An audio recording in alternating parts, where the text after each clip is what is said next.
Hello friends, स्वागत है आप सभी का। घटना चक्र पूर्वावलोकन में हम भारतीय राज्य व्यवस्था एवं शासन पढ़ रहे हैं। आज का जो चैप्टर है वो है नागरिकता। नागरिकता से रिलेटेड जितने भी फैक्ट है उसको पढ़ेंगे, उसके बाद इस यहाँ से पूछे गए सारे क्वेश्चन को सॉल्व करेंगे। तो फ्रेंड्स, यदि आप हमारे चैनल पर नए हैं तो प्लीज़ चैनल को सब्सक्राइब कर दीजिएगा। फ्रेंड्स, चैनल हमारा छोटा है, नया है, तो प्लीज़ हमारे चैनल को सपोर्ट करिए आगे ले चलने में। आपसे रिक्वेस्ट है, निवेदन है कि हमारे चैनल को सब्सक्राइब कर लीजिएगा और वीडियो पूरा देखिएगा। अच्छा लगेगा तो वीडियो को लाइक ज़रूर करिएगा, दोस्तों में भी शेयर कर दीजिएगा। तो प्लीज़ फ्रेंड्स, आप हमारे चैनल को सपोर्ट करें, प्लीज़ आपसे रिक्वेस्ट है। तो चलिए नागरिकता से रिलेटेड सारे पॉइंट को पढ़ते हैं, उसके बाद क्वेश्चन को सॉल्व करते हैं। भारतीय संविधान के भाग 2 के अंतर्गत अनुच्छेद 5 से 11 तक नागरिकता का उल्लेख है। कौन से भाग में है? भाग 2 में है, आर्टिकल 5 से 11 तक। भारत में ब्रिटेन के समान एकल नागरिकता का प्रावधान किया गया है। एकल नागरिकता क्या होता है? जैसे पूछा जाए कि आप कहाँ से हो, आपकी नागरिकता क्या है, तो इंडिया के लोग, हम इंडिया के लोग क्या बताते हैं कि आई एम इंडियन। तो ये क्या होगा? एकल नागरिकता। जैसे आपसे पूछा जाए कि आप किस स्टेट से हो तो बताएंगे यूपी से, और किस देश से हैं तो आप बताएंगे इंडिया से। तो ये अगर पूछा जाए कि आप किस कहाँ से हो तो आप बताओगे मैं जो है उत्तर प्रदेश का हूँ। फिर उसके बाद आपको बताएंगे इंडिया देश से हूँ, उत्तर प्रदेश राज्य से हूँ और इंडिया देश से हूँ। तो ये दोहरी नागरिकता हो गई। पहले तो यूपी की नागरिकता, जिस राज्य में है वो, फिर उसके बाद जिस देश में है वो, तो ये दोहरी नागरिकता हो जाएगी। लेकिन हमारे भारत में दोहरी नागरिकता नहीं है, राज्य का नागरिकता नहीं, हम सिर्फ आई एम इंडियन, मैं भारतीय हूँ। ब्रिटेन में भी ऐसा ही है। तो ब्रिटेन के समान ही अपने इंडिया में भी क्या है? एकल नागरिकता का प्रावधान है। अनुच्छेद 11 के अंतर्गत संसद को नागरिकता के संबंध में विधि बनाने की शक्ति दी गई है। अनुच्छेद 11 में लिखा गया है कि नागरिकता के संबंध में कौन कानून बना सकता है? संसद बना सकता है। संसद द्वारा भारतीय नागरिकता अधिनियम 1955 पारित किया गया है। तो संसद द्वारा भारतीय नागरिकता अधिनियम कौन सा है? 1955।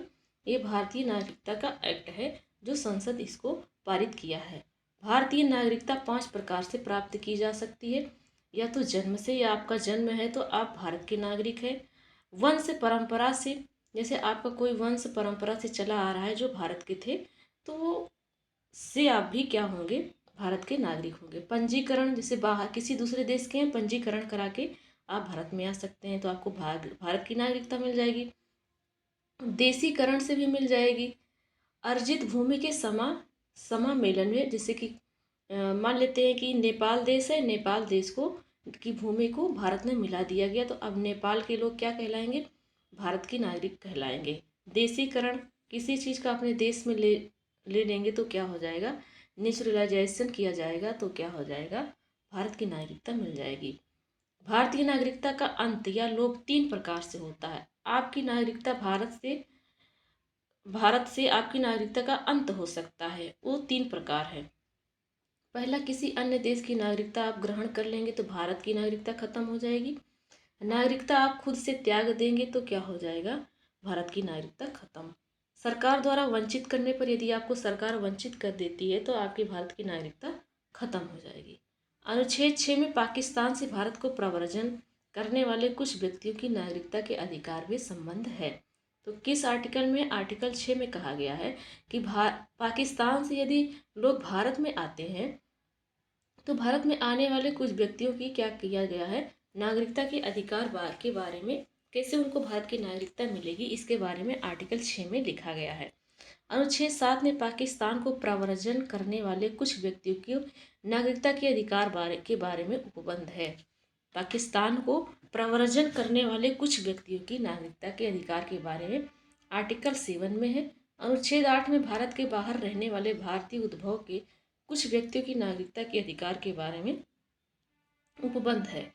किसमें? आर्टिकल 8 में, यदि आप भारतीय उद्भव के कुछ व्यक्तियों की नागरिकता के बारे में दिया गया है। अनुच्छेद 9 में के अनुसार जब कोई व्यक्ति स्वेच्छा से किसी विदेशी राज्य का नागरिक हो जाता है तो उसकी भारतीय नागरिकता समाप्त हो जाती है। प्रवासी के रूप में रहने वाले विदेशी व्यक्तियों के लिए देशीकरण के आधार पर नागरिकता प्राप्त करने के लिए 10 वर्षों तक निवास करना अनिवार्य है। यदि कोई विदेश का व्यक्ति है जो भारत में आया है तो नागरिकता प्राप्त करने के लिए उसको 10 वर्ष तक पहले भारत में रहना पड़ेगा। नागरिकता अधिनियम 1955 की धारा 5(1) का सब क्लास 1 के तहत पंजीकरण द्वारा भारतीय नागरिकता प्राप्त करने के लिए भारतीय मूल के व्यक्ति को भारत में 7 वर्ष बिताने होंगे। भारतीय मूल के हैं वो, पहले वो भारत के थे, उसके बाद दूसरे देश में रहने लगे, फिर से भारत की नागरिकता लेना चाहते हैं तो उनको 7 वर्ष तक रहना पड़ेगा। उसके पहले उनको पंजीकरण या रजिस्ट्रेशन कराना पड़ेगा भारतीय नागरिकता अधिनियम 1955 के तहत। संसद नागरिकता के अर्जन हेतु शर्तों को नियत करने के लिए सक्षम है। जो संसद है वो नागरिकता के अर्जन करना या नागरिकता खत्म करना, इसके शर्त का नियम बनाने के लिए कौन सक्षम है? संसद है। वर्ष 2005 के नागरिकता संशोधन अधिनियम में अप्रवासी भारतीय नागरिकता की संचालन की गई है। 2005 में क्या हुआ था? नागरिकता में संशोधन अधिनियम हुआ था, संशोधन हुआ था। इसके तहत अप्रवासी जो दूसरे देश के हैं वो भारतीय नागरिक की संकल्पना की गई, जिसके अनुसार पाकिस्तान एवं बांग्लादेश के नागरिकों को छोड़कर सभी देशों के भारतीय मूल के नागरिकों को केंद्र सरकार को आवेदन पर अप्रवासी भारतीय नागरिक के रूप में पंजीकृत किया जाएगा। तो इसके तहत क्या होगा? जो 2005 में संशोधन हुआ था उसमें कहा गया है कि जो पाकिस्तान और बांग्लादेश के नागरिक हैं, इन दोनों देशों को छोड़ करके बाकी सभी देशों को क्या किया जाएगा? भारतीय मूल के नागरिकों को, जो भारतीय मूल के हैं उन नागरिकों को केंद्र सरकार आवेदन कराएगी, रजिस्ट्रेशन कराएगी। उसके बाद अप्रवासी भारतीय नागरिक के रूप में इनका पंजीकृत हो जाएगा पाकिस्तान और बांग्लादेश दो देश को छोड़ करके। 10 जनवरी 2020 से नागरिकता संशोधन अधिनियम 2019 लागू हुआ है। अभी तक ये 2005 की बातें थी। अब 10 जनवरी 2020 से नागरिकता में संशोधन हुआ है। नागरिकता संशोधन अधिनियम 2019 लागू हो गया है। इसमें कहा गया है कि यह अधिनियम अफगानिस्तान, पाकिस्तान और बांग्लादेश, इन तीनों देश के हिंदू, सिख, बौद्ध, जैन, पारसी और ईसाई धर्म के अवैध प्रवासियों को नागरिकता देने का प्रावधान है। यदि अफगानिस्तान से, पाकिस्तान से और बांग्लादेश से हिंदू आते हैं, सिख आते हैं, बौद्ध, जैन, पारसी, ईसाई ये धर्म के लोग आते हैं भारत में, तो उनको अप्रवासियों की नागरिकता दी जाएगी। तो इसको, ये मोस्ट इम्पॉर्टेंट है, इसको पढ़ते हैं पहले। देखो 2005 में जब संशोधन हुआ था तो उसमें कहा गया था कि पाकिस्तान और बांग्लादेश के कोई भी नागरिक नहीं आएगा भारत में, अप्रवासी भारतीय नागरिक के रूप में उसका रजिस्ट्रेशन भारत में नहीं होगा, उसको नागरिकता नहीं दी जाएगी, चाहे वो किसी भी धर्म का हो। उसके बाद मोदी सरकार 10 जनवरी 2020 से नागरिक संशोधन अधिनियम जो हुआ था 2019 वाला है, 2020 में इसको पारित किया गया था। तो इसमें क्या कहा गया है? 2019 में लागू हुआ है।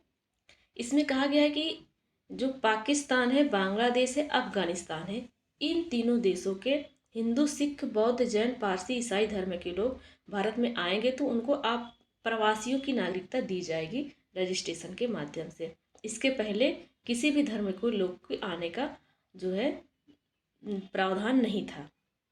इस अधिनियम द्वारा उन्हीं को नागरिकता देने का प्रावधान है जिन्होंने 31 दिसंबर 2014 को या उसके पहले भारत में प्रवेश किया है। तो 31 दिसंबर 2014 तक या इससे पहले पाकिस्तान, अफगानिस्तान और बांग्लादेश के लोग हैं, 31 दिसंबर 2014 के पहले भारत में आए हैं तो उनको प्रवासी नागरिकता दी जाएगी। तो इसके बाद से आए हैं तो नागरिकता नहीं दी जाएगी। यह अधिनियम संविधान की 6ठी अनुसूची में शामिल असम, मेघालय, मिजोरम, त्रिपुरा के आदिवासी क्षेत्रों पर यह लागू नहीं होता है, इसलिए कि ये आदिवासी क्षेत्र है और हमारे आदिवासी क्षेत्र को 6ठी अनुसूची में बताया गया है। 5वीं अनुसूची में लिखा गया है, 5वीं अनुसूची में लिखा गया है कि जो आदिवासी क्षेत्र के जनजाति लोग हैं उनके बारे में लिखा गया है संरक्षण करने के लिए। फिर 6वीं अनुसूची में राज्य का नाम दे दिया गया है कि कौन सा राज्य है जो आदिवासी क्षेत्र में आता है और वहाँ पर आदिवासी लोग हैं, तो वो है असम, मेघालय, त्रिपुरा, मिजोरम। इन 4 राज्यों में ये कानून लागू नहीं होता है नागरिकता वाला। यह अधिनियम बंगाल ईस्टर्न फ्रंटियर रेगुलेशन 1873 के तहत अधिसूचित इनर लाइन में आने वाले क्षेत्रों में भी लागू नहीं होते हैं। तो अधिनियम बंगाल ईस्टर्न फ्रंटियर रेगुलेशन 1873 के तहत अधिसूचित हुआ था इनर लाइन। इनमें जो भी क्षेत्र आते हैं वहाँ पर भी ये लागू नहीं होता है। तो फ्रेंड्स, यहाँ पर हमारा थ्योरी सेक्शन कंप्लीट हो गया। अब चलिए क्वेश्चन सॉल्व करते हैं जो क्वेश्चन पूछे जा चुके हैं। पहला है, भारत के संविधान के किस भाग में हम नागरिकता से संबंधित प्रावधान को पाते हैं? तो भाग 2 में है। कौन सा है? भाग 2 में आर्टिकल 5 से 11 है। नागरिकता से संबंधित प्रावधान संविधान के किस भाग में है? तो भाग 2 में है, आर्टिकल 5 से 11 है। संविधान के कौन सा अनुच्छेद नागरिकता से संबंधित है? तो 5 से लेकर के 11 तक। भारतीय संविधान निम्नलिखित में से कौन सी नागरिकता प्रदान करता है? तो एकल नागरिकता प्रदान करता है, आई एम इंडियन।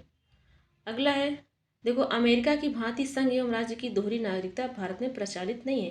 तो अमेरिका में कैसी नागरिकता है? दोहरी नागरिकता है। और ब्रिटेन में एकल नागरिकता है, भारत में भी एकल नागरिकता है। नेक्स्ट है, भारत में नागरिकता की निम्नलिखित विशेषताओं में से कौन सा सही है? राज्य तथा राष्ट्र की दोहरी नागरिकता है, गलत है। राज्य की एकल नागरिकता है, राज्य की एकल नागरिकता नहीं है, सिर्फ देश की है। संपूर्ण भारत की एक नागरिकता है, तो सी ऑप्शन सही हो जाएगा। भारत और अन्य देश की दोहरी नागरिकता है क्या? नहीं, भारत की एकहरी नागरिकता है, तो इसका सी ऑप्शन राइट है। नेक्स्ट क्वेश्चन है, भारतीय नागरिकता नहीं प्राप्त की जा सकती है, किसके द्वारा नहीं प्राप्त की जा सकती है? जन्म द्वारा। जन्म आपका यहाँ हुआ तो नागरिकता मिलेगी। देशीकरण से भी होगा। किसी भूभाग के सम्मिलन कर लिया गया तो उस भूभाग पर जो लोग रहते हैं उनकी भी नागरिकता भारत की हो जाएगी, तो सी वाला भी सही है। भारतीय बैंक में धन जमा करके नागरिकता मिलेगी क्या? नहीं। जैसे अमेरिका के किसी बैंक में हम जाके पैसा जमा कर दें तो क्या हमको अमेरिका की नागरिकता मिलेगी? कभी नहीं मिलेगी, तो डी वाला गलत है। भारतीय अधिनियम, नागरिकता अधिनियम 1955 द्वारा भारतीय नागरिकता निम्नलिखित तरीके से प्राप्त की जा सकती है। जन्म से, रक्त संबंध या वंशक्रम से। कोई भी वंश मेरा भारत में पहले से रह रहा है तो वो हमारा भी नागरिकता कहाँ की होगी? भारत का होगा। रजिस्ट्रेशन करा के होगा, देशीकरण से होगा, किसी भूभाग पर भारत अधिकार कर लेगा या वो भूभाग भारत में सम्मिलित हो जाएगा तो इससे हमको नागरिकता मिल जाएगी। नेक्स्ट है, भारत का एक अपनी नागरिकता खो देगा यदि वह कब खो देगा? जब वो अपनी नागरिकता को खुद से त्याग कर देगा तब उसकी नागरिकता खत्म हो जाएगी, या वो अपनी इच्छानुसार भारत छोड़ के किसी दूसरे देश में जाएगा और वहाँ की नागरिकता प्राप्त कर लेगा तब भी हो जाएगी। तो पहला और दूसरा सही है। किसी अन्य देश से के नागरिक से विवाह कर लेने से कभी भी नागरिकता खत्म नहीं होती है। जैसे हमारे भारत के कई सारे लोग हैं जो दूसरे देश में के लड़के से या लड़कियों से शादी की हैं, तो क्या उनकी नागरिकता खत्म हुई है? शादी करने से नागरिकता नहीं खत्म होती है, तो तीसरा वाला भी ऑप्शन गलत है। जैसे सानिया मिर्जा है, पाकिस्तान में शादी की है पर उसकी नागरिकता नहीं खत्म है। संविधान में लिखा गया है कि अन्य किसी देश में नागरिक से विवाह कर लेंगे आप तो नागरिकता नहीं खत्म होगी, इसलिए आज भी सानिया मिर्जा यहीं रहती है। सरकार की आलोचना करने पर, नहीं, सरकार आलोचना क्यों करेगा? तो इसका चौथा वाला ऑप्शन भी गलत है, तो पहला और दूसरा इसका राइट आंसर हो जाएगा। सी ऑप्शन इसका राइट आंसर है। अगला है, नागरिकता संशोधन अधिनियम 2015 के अंतर्गत निम्नलिखित में से कौन भारतीय कार्ड धारक प्रवासी नागरिक के रूप में पंजीकृत होने के लिए अर्ह नहीं है? भारतीय कार्ड धारक प्रवासी नागरिक के लिए रजिस्ट्रेशन कराने के लिए कौन सा योग्यता नहीं है, ये बताना है। वह अवयस्क बच्चा जिसके अभिभावक भारतीय नागरिक हैं तो रहेगा, भारतीय नागरिकता मिल जाएगी। भारतीय नागरिक की विदेशी मूल की पत्नी, तो भारतीय नागरिक की जो पत्नी है वो विदेश की है तो कोई बात नहीं, नागरिकता भारत की रहेगी। वे भारतीय विभाजन के उपरांत पाकिस्तान प्रवासी हो गए हैं तो नहीं, तो जब वे पाकिस्तान में चले गए हैं तो भारत की नागरिकता नहीं मिलेगी, तो सी वाला ही इसका ऑप्शन हो जाएगा। डी कहता है, वह एक व्यक्ति का परपोता परपोती जो दूसरे देश का नागरिक है किंतु उसके पितामह या पितामही या मातामही संविधान लागू होने के समय भारतीय नागरिक थे क्या? तो हाँ थे, तो क्या हो जाएगा? उनके परपोते या परपोती को भारत की नागरिकता मिल जाएगी। तो कौन सा सही नहीं है ये बताना है, तो सी ऑप्शन सही नहीं है, तो इसका राइट आंसर सी ऑप्शन हो जाएगा। यदि हम अमेरिका में रह रहे हैं, हमारे मम्मी पापा या हमारे दादी दादा भारत के हैं तो हमारी भी नागरिकता भारत की ही रहेगी। क्वेश्चन के कहने का मतलब ये है, डी ऑप्शन में जो लिखा गया था। नेक्स्ट क्वेश्चन है, कथनों पर विचार कीजिए, कौन सा सही है ये बताना है। नागालैंड, असम, मणिपुर, आंध्र प्रदेश, सिक्किम, मिजोरम, अरुणाचल प्रदेश, गोवा की प्रादेशिक मांगों को देखते हुए भारत के संविधान के अनुच्छेद 371 ए से लेकर के 371 आई अंतर्विष्ट किया गया। हाँ, किया गया, ये इसका राइट आंसर है। ए से आई तक इन सभी राज्यों को दर्शाया गया है। दूसरा ऑप्शन कहता है भारत तथा संयुक्त राज्य अमेरिका के संविधानों में दो राजतंत्र, संघ और राज्य हैं, किंतु नागरिकता एकहरी है। तो भारत में तो नागरिकता एकहरी है, लेकिन अमेरिका में एकहरी नहीं है, इसलिए दूसरा वाला ऑप्शन गलत हो जाएगा। अमेरिका में दोहरी नागरिकता है। तीसरा ऑप्शन क्या कहता है, कोई व्यक्ति जो देशीकरण द्वारा भारत का नागरिक है, कभी भी अपनी नागरिकता से वंचित नहीं किया जाएगा, नहीं किया जा सकता है।